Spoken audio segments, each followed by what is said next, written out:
Lorsque nous réalisons que nous avons péché, nous avons le choix. Nous pouvons le voir pour le mal qu'il est et nous repentir. Lorsque nous le faisons, nous trouvons le pardon et la purification de Dieu. Jérémie 33, 8. Je les purifierai de toute l'iniquité de leur péché contre moi, et je leur pardonnerai toute l'iniquité de leur péché et de leur rébellion contre moi. 1 Jean 1, 9.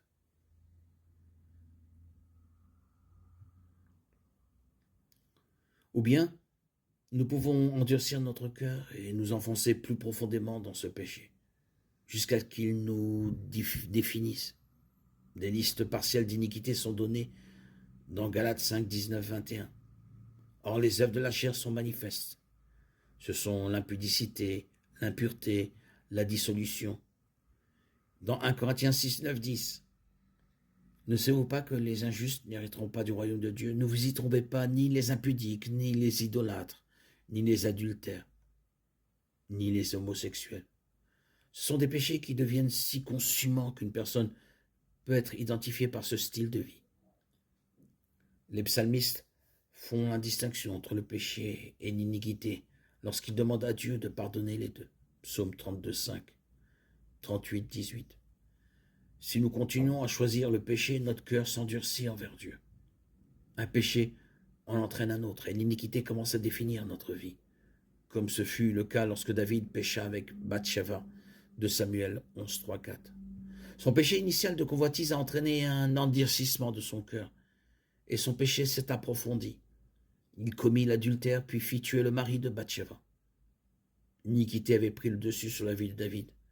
Ce n'est que lorsqu'il fut confronté au prophète Nathan qu'il se repentit avec une grande tristesse. Son cri sincère pour le pardon est détaillé dans le psaume 51. Le verset 2 dit « Lave toutes mes iniquités et purifie-moi de mon péché ».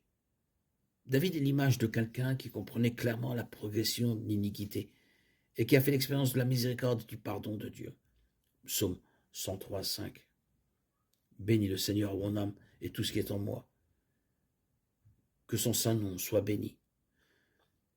La deuxième moitié de Romains 1 décrit la progression du péché. Le résultat final, pour ceux qui ont un cœur aussi endurci, est que Dieu les livre à un esprit réprouvé.